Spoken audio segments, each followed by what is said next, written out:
Momen haru seorang wanita diantar ayahnya keluar kota viral di media sosial.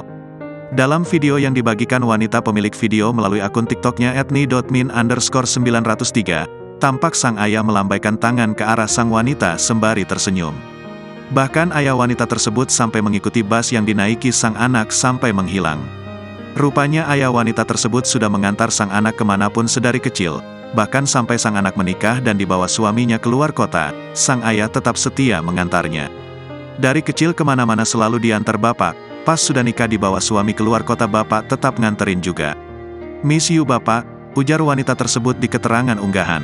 Terlihat dalam video sembari menenteng sebotol air, sang ayah tampak juga menahan sedih berpisah dengan anak kesayangannya itu.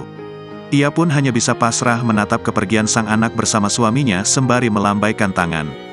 Sontak, warganet yang melihat momen haru ini pun ikut merasakan sedih. Tak sedikit warganet yang juga mengaku punya ayah seperti sosok ayah wanita tersebut.